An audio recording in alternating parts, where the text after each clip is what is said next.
الحمد لله نحمده ونصلي على رسوله الكريم أما بعد أعوذ بالله السميع العليم من الشيطان الرجيم من همزه ونفخه ونفثه أولئك الذين يعلم الله ما في قلوبهم فأعرض عنهم وعظهم وقل لهم في أنفسهم قولا بليغا وفي مقام آخر كل شيء هالك إلا وجهه. محترم بھائیوں، واجب الاحترام ساتھیوں، نوجوانوں، بزرگوں، در پردہ نشین ماؤں بہنوں، زندگی بھی ایک بڑی عارضی سی چیز ہے. اتنی عارضی ہے کہ اللہ تعالیٰ فرماتے ہیں مل حیات الدنیا الا متاع الغرور. فرمایا صرف عارضی نہیں ہے، یہ دھوکے کا سامان ہے.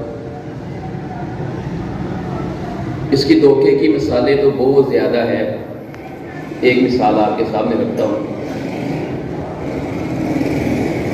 انسان ساری زندگی کمائی کرتا رہتا ہے، بناتا رہتا ہے، اپنا سٹیٹس بنانے کے لیے، اپنا کاروبار بنانے کے لیے، اپنا مستقبل بنانے کے لیے، اپنے رہن سہن کے لیے، اچھے سے اچھا گھونسلہ بنانے کے لیے انسان اپنی زندگی کو، عارضی کو پائیدار کرنے کے لیے بڑی محنت کرتا ہے.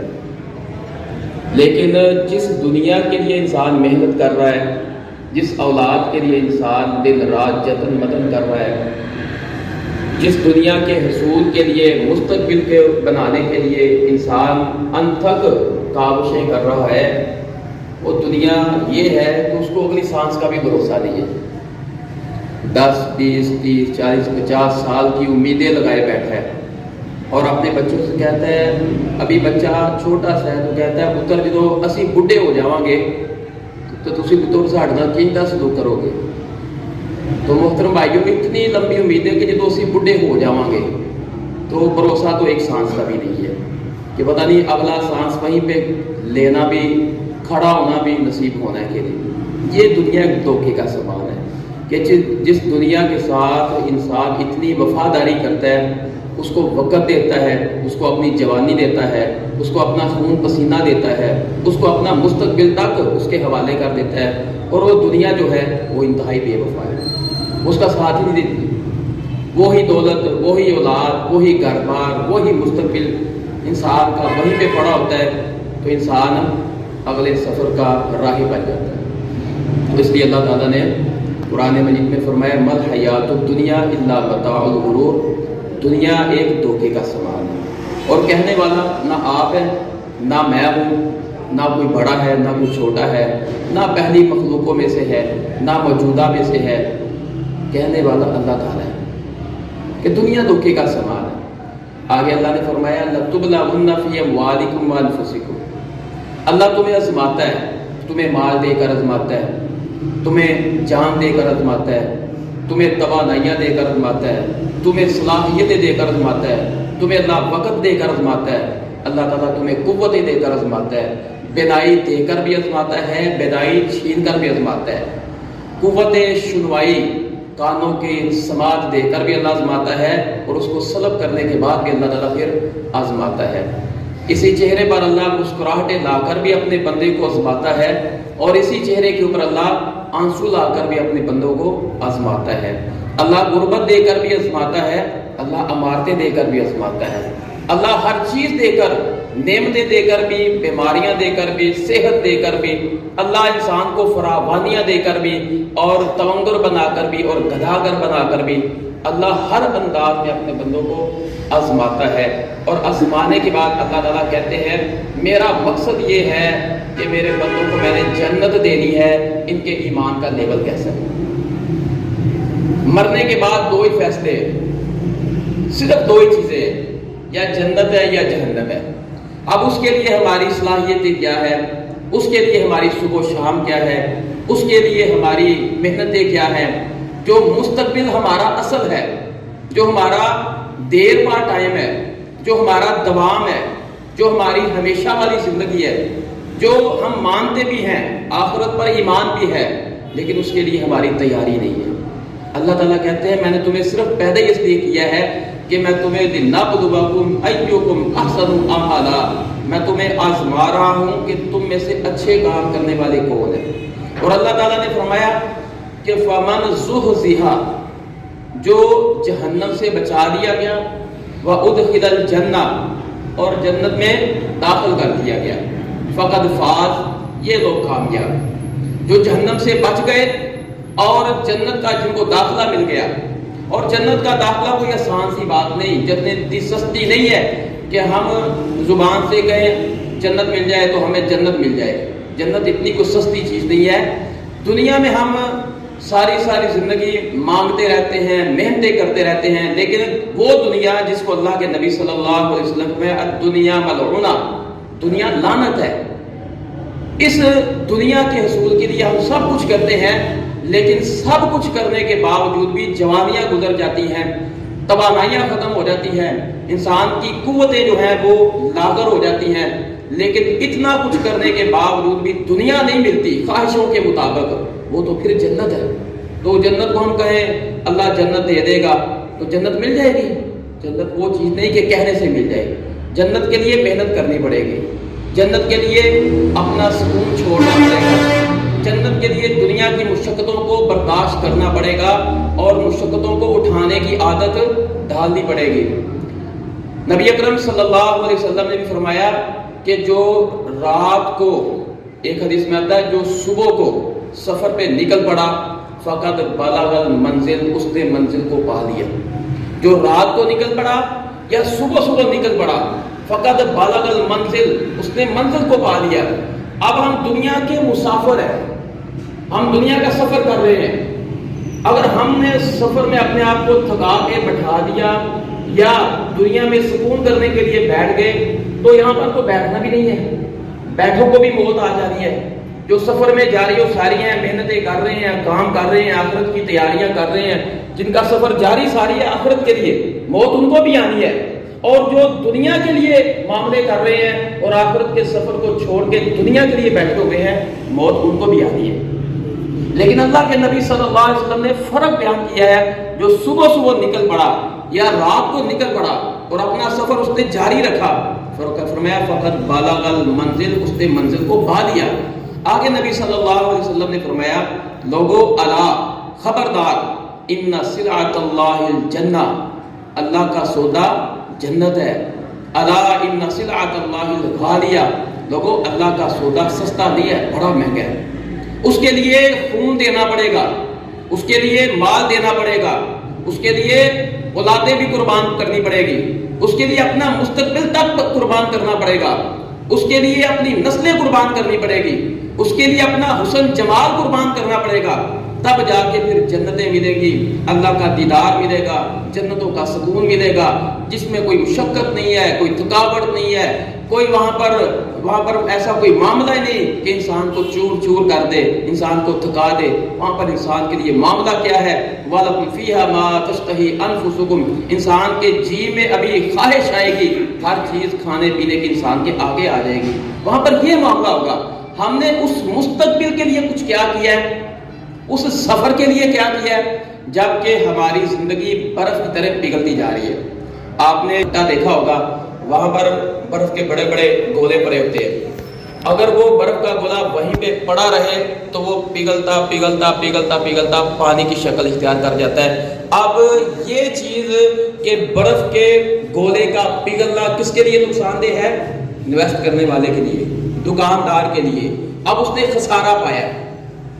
اگر ہماری زندگی کا برف کا گولا جو پگھل رہا ہے، مسلسل پگھل رہا ہے، مطلب جتنی ہم زندگی دن بہ دن گزار رہے ہیں وہ آہستہ آہستہ کم ہو رہی ہے، ہم آخرت کے قریب جا رہے ہیں، ہم اللہ کے قریب ہو رہے ہیں، ہم قبر کے قریب ہو رہے ہیں، ہم موت کے قریب ہو رہے ہیں۔ اب یہ ہماری زندگی ہے، اگر ہم نے اس کی پگھلاہٹ کی طرف خیال نہ کیا تو یہ پگھل جائے گی، لیکن اللہ پھر ہماری قدر نہیں کرے گا، نہ اللہ قدر کرے گا نہ فرشتے قدر کریں گے۔ اور صورتحال یہ ہے کہ جس کی اللہ تعالیٰ پھر قدر کرتا ہے نا، جس نے اپنی زندگی کی قدر کی ہوتی ہے، جس نے اپنے وقت کی قدر کی ہوتی ہے، جس نے اپنی زندگی کو اللہ کے حوالے کر دیا ہوتا ہے، جو اللہ کے ساتھ مخلص ہو جاتا ہے، پھر اللہ تعالیٰ ان لوگوں کی قدر کیسے کرتا ہے؟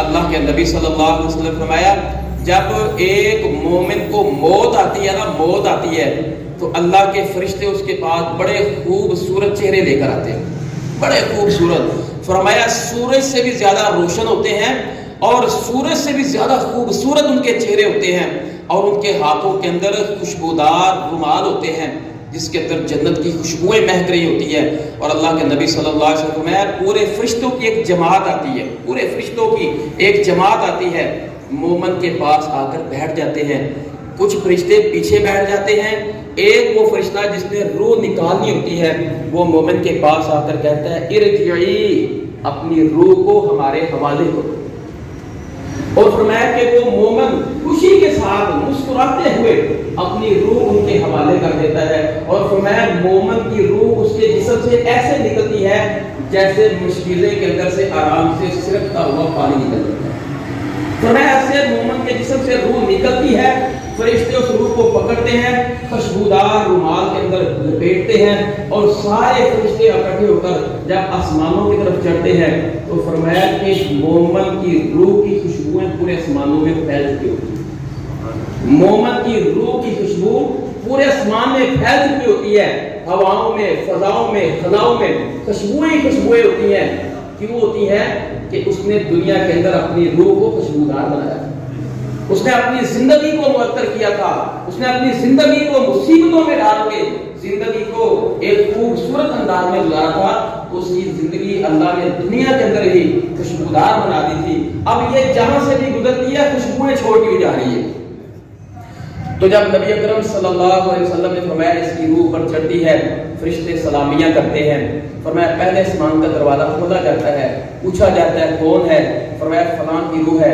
حتیٰ کہ اللہ کے نبی صلی اللہ علیہ وسلم کی ابو داؤد کے اندر یہ حدیث موجود ہے، اللہ کے نبی صلی اللہ علیہ وسلم نے فرمایا پہلے آسمان پہ بھی اس مومن کا جنازہ پڑھایا جاتا ہے، دوسرے آسمان پر بھی اس مومن کا جنازہ فرشتے پڑھاتے ہیں، حتیٰ کہ ساتوں آسمانوں کے اوپر اس مومن کا جنازہ اللہ کے فرشتے پڑھاتے ہیں۔ ابو داؤد کی حدیث ہے۔ پھر نبی اکرم صلی اللہ علیہ وسلم نے فرمایا کہ اس کی روح کو مقام علیین پر پہنچایا جاتا ہے۔ مقام علیین جو اللہ کے عرش کے نیچے، مقام علیین پر اس کی روح کو لکھ دیا جاتا ہے، درج کر دیا جاتا ہے، وہاں پر اس کی روح رجسٹر کے اندر درج ہو جاتی ہے۔ پھر ادھر قبر کے اندر اس کا حساب ہوتا ہے، تو پھر قبر کے اندر پھر اس کی روح کو لوٹایا جاتا ہے سوال جواب کے لیے۔ پھر قبر کے اندر کیا معاملہ ہوتا ہے؟ اللہ کے نبی صلی اللہ علیہ وسلم نے فرمایا یہ قبر کے اندر لیٹا ہوتا ہے تو فرشتے آ جاتے ہیں، اس کی روح اس کے اندر لوٹا دی جاتی ہے، حساب کتاب کا سلسلہ شروع ہو جاتا ہے۔ فرشتے پوچھتے ہیں من ربک کا، من نبیک کا، ما دینک کا، ما علمک کا، تیرا رب کون تھا، تیرا نبی کون تھا، تیرا مذہب کیا تھا، تو نے کون سا علم حاصل کیا تھا دنیا میں؟ یہ 4 سوال ہوتے ہیں۔ تو مومن، اللہ کے نبی صلی اللہ علیہ وسلم نے فرمایا اس وقت مومن کے سامنے ایک وقت کیا جاتا ہے، دنیا کا وہ وقت جو اس نے دنیا میں دیکھا ہوتا ہے نا، یہ وقت جو عصر کا جانے والا وقت اور مغرب کا بالکل قریب وقت ہوتا ہے، یعنی سورج اپنی زردی کی طرف چلا جاتا ہے، زرد میدان ہوتا ہے۔ فرمایا یہ وقت مومن کے سامنے اس وقت قبر میں کیا جاتا ہے، اور مومن فرشتوں کے سامنے یہ سوال رکھتا ہے، اور فرشتوں ٹھہر جاؤ، میری نماز کا مطلب کیا ہے؟ میں نماز پڑھوں۔ جنہوں نے دنیا کے اندر نماز کی قدر کی، نماز کے وقت کی قدر کی، وقت نے ان کی قدر کی، تو اللہ کے نبی صلی اللہ علیہ وسلم فرمایا فرشتے کہتے ہیں یہاں پر نماز کے اب ادائیگی کا وقت نہیں ہے، اب یہاں پر سوالوں کے جوابوں کا وقت ہے، اب یہاں پر حساب کتاب کا وقت ہے۔ مومن حساب کتاب دیتا ہے اور کامیاب ہو جاتا ہے۔ اللہ کے نبی صلی اللہ علیہ وسلم فرمایا وہ اعمال جو اس مومن نے دنیا میں کیے تھے، ایک خوبصورت شخص، خوبصورت انسان کی صورت میں اس کے سامنے قبر میں آ کر کھڑے ہو جاتے ہیں، اور یہ مومن اپنے اس خوبصورت بندے کو، شخص کو، انسان کو دے کر کہتا ہے تم کون ہو؟ اور یہ کہتا ہے میں تمہارے نیک اعمال ہوں۔ محترم بھائیوں، وہ حدیث آپ نے پڑھی ہے، سنی بھی ہے کہ اللہ کے نبی صلی اللہ علیہ وسلم ہے جب کوئی انسان دنیا سے جاتا ہے، اپنی اولاد بھی چھوڑ کے چلا جاتا ہے، اپنا مال بھی چھوڑ کے چلا جاتا ہے، تو ساتھ کیا لے کر جاتا ہے؟ نیک اعمال، نیک اعمال ساتھ لے کر جاتا ہے۔ اب یہ وہ نیک اعمال ہے جو قبر کے اندر اس کا ساتھی بن کر کھڑا ہے۔ قبر کے اندر نہ اولاد، نہ بیوی، نہ بچے، نہ کنبا قبیلہ، نہ خاندان، نہ رشتہ دار، نہ مال، نہ سرٹیفکیٹ، نہ سندے، نہ دوست احباب، کوئی سہارا نہیں ہوگا۔ چھوٹی سی چبوتری کے اندر اور چھوٹے سے بالکل مرلہ بھی جس کو نصیب نہیں ہوتا، اس کے اندر چند مرلے کے جس کو کہتے ہیں سرسائیوں کے اندر یہ ایک مومن پھنسا ہوا ہوتا ہے، اور اللہ اس کو اتنا وسیع کر دیتا ہے کہ اللہ کے نبی صلی اللہ علیہ وسلم نے فرمایا 70 ہاتھ لمبی قبر کر دی جاتی ہے۔ ایک روایت کے اندر آتا ہے 40 ہاتھ چوڑی اس کی قبر کر دی جاتی ہے، اس کے اندر روشنیاں ہی روشنیاں کر دی جاتی ہیں، خوشبوؤں کے ساتھ اس کو جنت کی خوشبوؤں کے ساتھ اس کی قبر کو مہکا دیا جاتا ہے، اور وہ کہتا ہے تم کون ہو؟ وہ کہتا ہے میں تمہارے نیک اعمال ہوں، تم نے قرآن تلاوت کیا، تم نے نمازیں پڑھی، تم نے تہجدیں پڑھی، تم نے اللہ کے حصول کے لیے، تم نے اللہ کی رضا کے لیے جو اعمال کیے تھے، میں وہ اعمال ہوں۔ تو یہ مومن پتہ کیا کہتا ہے؟ مجھے چھوڑو، میں اگر اپنے گھر والوں کو جا کر بتا کے آؤں کہ میں کامیاب ہو چکا ہوں، سبحان اللہ، اس سے بڑی بھی کوئی کامیابی ہے؟ اللہ ہمیں یہ کامیابی عطا فرما دے کہ ہم قبر کے اندر فرشتوں کو اور اپنے اعمال کو مخاطب ہو کر کہیں کہ میں کامیاب ہو چکا ہوں، مجھے چھوڑو، میں اپنے گھر میں جانا چاہتا ہوں۔ فرشتے کہیں گے اب دنیا میں جانے کا وقت نہیں ہے، اب یہاں پر آرام کا وقت ہے، دنیا میں جو گئے ہیں وہ چلے گئے ہیں، تم گئے تھے تم واپس آ چکے ہو، دنیا میں دار الاعمال کا وقت ہے، اب یہاں پر دار الحساب کے بعد اب یہاں پر سونے کا وقت ہے، نہ نمازیں، نہ قرآن، نہ روزے، نہ تلاوتیں، نہ مشقتیں، نہ کام، کوئی کام نہیں، آج تم نے سونا ہی سونا ہے، رج کے سو لو، جتنا سو سکتے ہو سو لو، قیامت کی دیواروں تک سو لو، تم نے دنیا میں نیند کو چھوڑا تھا، آج تم نے سونا ہی سونا ہے۔ تو محترم بھائیو، ہم دنیا میں سونے کے لیے نہیں آئے، ہم دنیا میں آرام کرنے کے لیے نہیں آئے، ہم دنیا میں صرف اور صرف کام کرنے کے لیے نہیں آئے، ہم دنیا میں مکان صرف بنانے کے لیے نہیں آئے۔ اللہ کے نبی صلی اللہ علیہ وسلم ایک شخص کے پاس سے گزرے جو مکان تعمیر کر رہا تھا، مکان بنا رہا تھا۔ اللہ کے نبی صلی اللہ علیہ وسلم نے فرمایا یہ مکان تعمیر کرنے سے پہلے اگر تمہیں موت آ گئی تو بتاؤ کیا کرو گے؟ یہ بات کہہ کے اللہ کے نبی گزر گئے کہ اگر یہ مکان تعمیر کرتے کرتے، یہ دنیا بناتے بناتے تمہیں پہلے ہی موت آ گئی تو کیا کرو گے؟ اللہ کے نبی کی زندگی اتنی سادہ تھی کہ حضرت حفصہ رضی اللہ تعالیٰ عنہ فرماتی ہیں کہ اللہ کے نبی صلی اللہ علیہ وسلم کے سامنے میں نے ٹیبل پر کھانا رکھا، ٹیبل پر کھانا رکھا تو اللہ کے نبی صلی اللہ علیہ وسلم نے فرمایا حفصہ یہ کھانا ٹیبل سے ختم کرو، ہٹاؤ ٹیبل، میں ٹیبل پر بیٹھ کے اتنا ایزی ہو کے کھانا نہیں کھاؤں گا، نیچے کھانا رکھو، میں زمین پر بیٹھ کر کھانا کھاؤں۔ آج دنیا کی فراوانیوں نے، دنیا کی رنگینیوں نے، دنیا کی سرسبز شادابیوں نے، دنیا کے بینکوں نے، دنیا کے دولتوں نے، دنیا کے انبار اور ڈھیروں نے، دنیا کی غفلتوں نے اللہ کی قسم ہمیں غافل کر دیا۔ ہم اللہ کو بھول چکے ہیں، اپنی موت کو بھول چکے ہیں، اپنی آخرت کو بھول چکے ہیں، اپنے قبضے انصری سے نکلنے والے روح کی تکلیف کو بھول چکے ہیں۔ یہ اتنی سخت تکلیف ہے جس تکلیف کو سہنے کے لیے ہمارے پاس نہ الفاظ ہے نہ ہمت ہے۔ وہ تکلیف ہم نے سہنی ہے، اس تکلیف کے لیے ہماری کیا تیاری ہے؟ موت میں ہم نے اکیلے، قبر میں ہم نے اکیلا ہونا ہے، اس کے لیے ہماری کیا تیاری ہے؟ اللہ کے سامنے ہم نے ننگے اکیلے کھڑے ہونا ہے، اس کے لیے ہماری کیا تیاری ہے؟ لیکن محترم بھائیو، جو اللہ کے نبی نے ہمارا نقشہ کھینچ دیا نا، وہ بھی آپ کے سامنے رکھتا ہوں۔ فرمایا یقول العبد مالی مالی، بندہ کہتا ہے میرا مال میرا مال میرا مال۔ فرمایا یہ لفظ بولتا بولتا بولتا ہی دنیا سے چلا جاتا ہے۔ اللہ کے نبی صلی اللہ علیہ وسلم نے فرمایا انسان کا مال 3 طرح کا ہوتا ہے، ایک کھاتا ہے ختم کر دیتا ہے، دوسرا ہنڈاتا ہے، کپڑے پہنتا ہے، لباس پہنتا ہے، اس کو بسیدہ کرتا ہے، وہ بھی ختم ہو جاتا ہے، اور تیسرا اللہ کے نبی صلی اللہ علیہ وسلم ہے وہ مال جو اللہ کے لیے انویسٹمنٹ کر دیا جاتا ہے، جو اللہ کے ساتھ سودا کیا جاتا ہے، جو قرض حسنہ اللہ کے ساتھ کیا جاتا ہے۔ فرمایا یہ وہ مال ہے جو اللہ کے ساتھ اس کے امانت کے طور پر اللہ کے حوالے کیا ہے، اس کا مول پڑے گا، اس کا مول پڑنا ہے، اس کا نتیجہ نکلنا ہے، اس کا رزلٹ نکلنا ہے۔ کھایا ختم، پہنا ختم، اصل میں رزلٹ میں محترم بھائیوں اس کا ہے کہ ہم نے اللہ کے لیے کون سا کام کیا ہے، کیا اللہ کی راہ میں خرچ کیا ہے، کیا اللہ کے لیے عبادت کی ہے؟ کتنی بار دن کے اندر اپنے سر کو، اپنے جبین کو، اپنے ماتھے کو اللہ کے سامنے رکھا ہے؟ کتنی بار دن کے اندر ہم نے اللہ کے سامنے کھڑے ہو کر رو رو کر باتیں کی ہیں؟ کتنی بار اذان سنی ہے، اللہ اکبر کا نام سنا ہے، لیکن ہم نے دوپٹے تو سر پہ رکھ لیے ہیں، ریموٹ کے ساتھ ٹی وی تو بند کر دیا ہے۔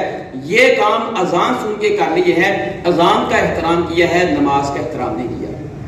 نماز کا ہم نے احترام نہیں کیا، جبکہ اللہ تعالیٰ فرماتے ہیں قیامت کے دن یہ پوچھا جائے گا ما سالککم فی سقر، جنتی جہنمیوں سے پوچھیں گے۔ سورۃ مدثر کا جا کر مطالعہ کریں، جنتی لوگ جہنمیوں سے پوچھ رہے ہیں ما سالککم فی سقر، تم جہنم میں کیوں آئے ہو؟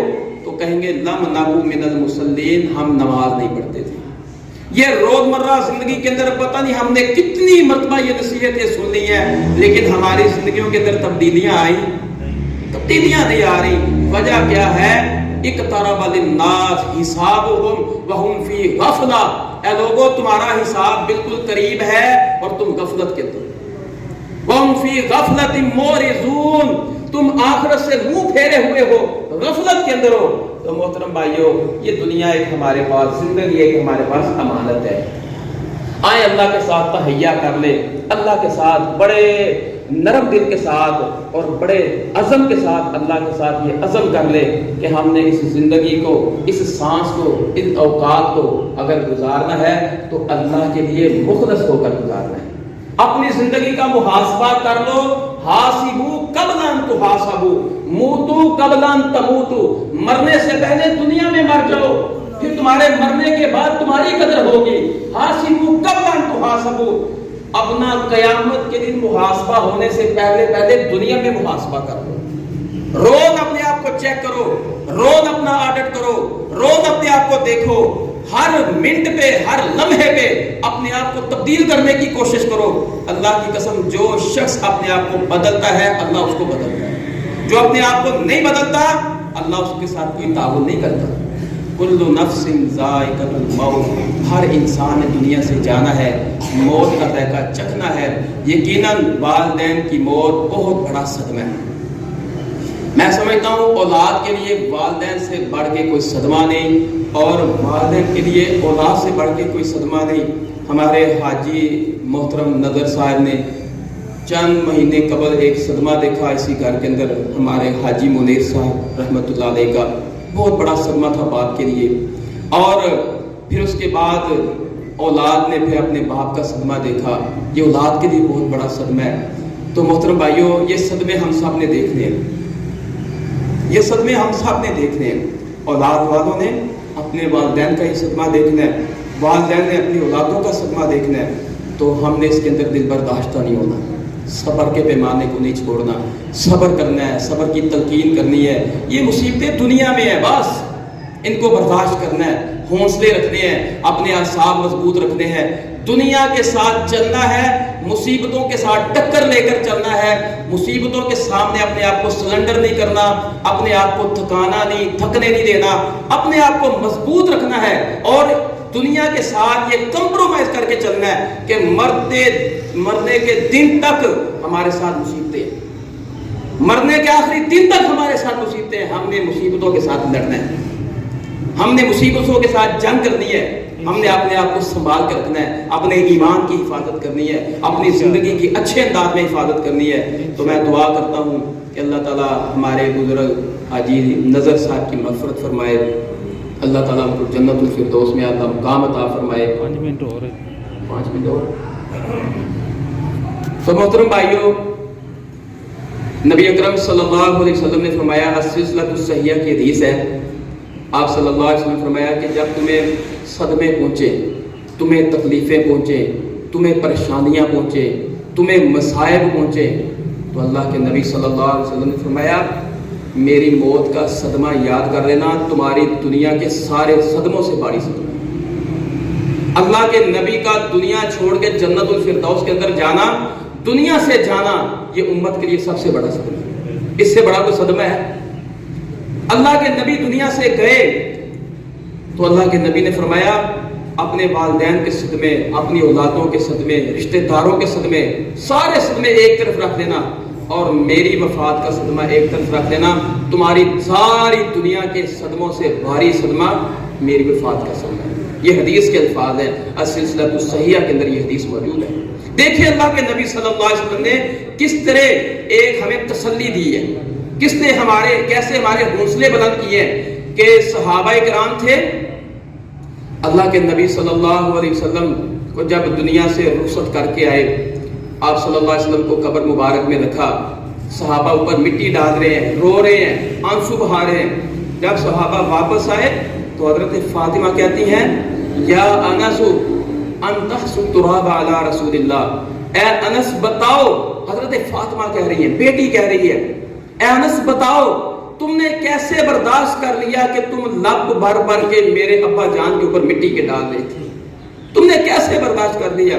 صحابہ چھم چھم رو پڑے، صحابہ رو پڑے اور کہتے ہیں اللہ کے نبی صلی اللہ علیہ وسلم جب مدینے میں آئے تو مدینہ روشن ہو گیا.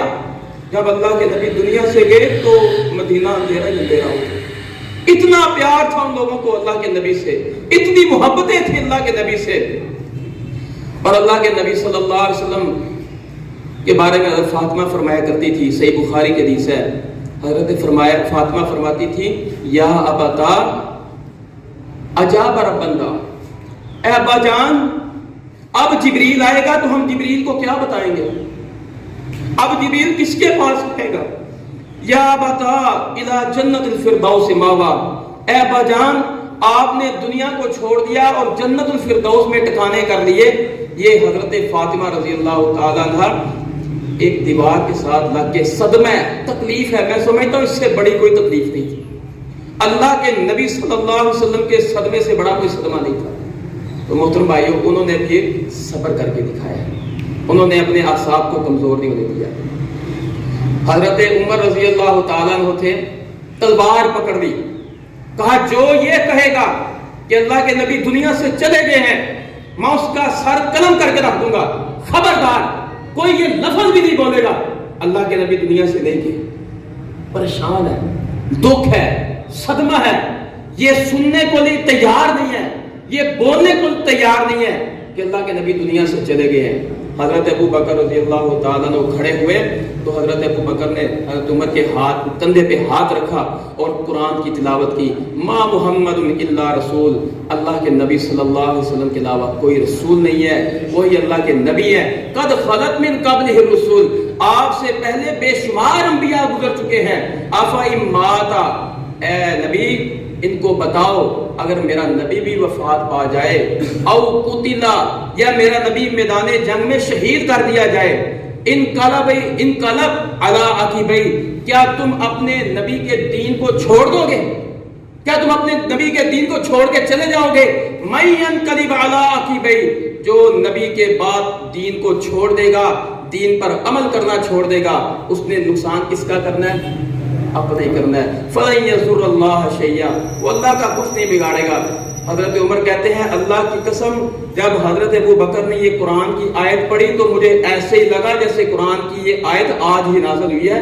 اور حضرت عمر کہتے ہیں مجھے یقین ہو گیا کہ آج اللہ کے نبی یہاں پر موجود نہیں. وہ قرآن سنتے تھے تو ان کی اصلاحیں ہو جاتی تھی، ان کے اندر روشن ہو جاتے تھے. تو کہتے ہیں حضرت عمر اسی وقت بے ہوش ہو کے گر پڑے، برداشت نہیں ہو رہا تھا. تو محترم بھائیوں، وفات کا صدمہ یقیناً ایک صدمہ ہوتا ہے. میں دعا کرتا ہوں اللہ تعالیٰ ہمارے حاجی نظر صاحب کے اوپر کروڑوں رحمت نازل فرمائے، ان کے لواحقین کو اللہ صبر کی توفیق عطا فرمائے. حاجی منیر صاحب کے اوپر اللہ کروڑوں رحمت نازل کرے. جنت الفردوس میں ان دونوں بزرگوں کو اللہ کروڑ کروڑ ٹکانے عطا فرمائے. جتنے بھی دنیا سے چلے گئے اللہ سب کو جنت الفردوس میں اعلیٰ مقام عطا فرمائے. اللہ ہماری جو آخرت کی منزل ہے وہ بھی آسان کر دے، جو دنیا کی منزل ہے اللہ اس میں ہمارے نیک اعمال کو آسان کر دے، برے اعمال کو اللہ ہمارے لیے دنیا میں مشکل کر دے. وآخر دعوانا ان الحمدللہ رب العالمین. اللہم لک الحمد حمدا کثیرا طیبا مبارکا فیہ والصلاة والسلام علی سید المرسلین. اے اللہ ہم تیرے گنہگار خطا کار بندے ہیں، اللہ ہماری مغفرت فرما. اللہ ہم سے درگزر فرما۔ اللہ تو اپنے بندوں کو درگزر کا حکم دیتا ہے، اللہ تو درگزر کو پسند کرتا ہے۔ یقیناً ہمارے اعمال بہت زیادہ برے اعمال ہیں، اللہ ہماری زندگیوں میں اتنی نیکیاں نہیں ہیں جتنے برے اعمال ہیں۔ اللہ ہم سے درگزر فرما، ہمارا مواخذہ نہ کرنا، ہماری پکڑ نہ کرنا، ہمارا محاسبہ نہ کرنا، اپنے غصے کا حقدار نہ بنانا۔ اللہ ہم پر نرمی فرما، اللہ ہمارے پاکستان کی حفاظت فرما، پاکستان والوں کی حفاظت فرما۔ اللہ ہمارے حال پر خاص رحمت فرما۔ جو بزرگ دنیا سے چلے گئے، حاجی نظر صاحب خصوصاً اور حاجی منیر صاحب خصوصاً، اللہ ان کے حال پر اپنی خاص رحمت فرما، جنت الفردوس میں اللہ مقام عطا فرما۔ اللہ ان کے اوپر اپنی غریق رحمت فرما، اللہ ان کی قبر کو روشن فرما، اللہ تا حد نگاہ ان کی قبر کو روشن فرما۔ میرے مالک ان کو اپنے عرش کے نیچے جنت الفردوس میں اللہ مقام عطا فرما۔ اللہ تیرے بندے ہیں، اللہ کمزور ہیں، کمزوریاں ہمارا شیوا ہے، اللہ تو پاک ہے، بس تو پاک ہے۔ اللہ ہم سے کمزوریاں ہیں، ہم سے غلطیاں ہو چکی ہیں، ہم اپنے غلطیوں کا اعتراف کرتے ہیں۔ اے اللہ ہمارے اوپر بھی درگزر فرما، جو ہمارے بزرگ دنیا سے چلے گئے ان سے بھی درگزر فرما۔ جتنے بھی مسلمان مومنین مومنات مسلمین مسلمات دنیا سے چلے گئے درگزر فرما، نیکیاں کو قبول فرما، اللہ برائیوں سے درگزر فرما۔ اللہ ہمارے روزے اپنی بارگاہ میں قبول و منظور فرما۔ اے اللہ حاجی نظر صاحب کے اوپر اپنی خاص رحمت فرما، حاجی نظر صاحب کے اوپر اپنی خاص رحمت فرما۔ اے اللہ ہمارے بزرگوں کے اوپر اپنی خاص رحمت فرما۔ سبحان ربک رب العزت عما یصفون وسلام علی المرسلین والحمد للہ رب العالمین۔ آمین ثم آمین۔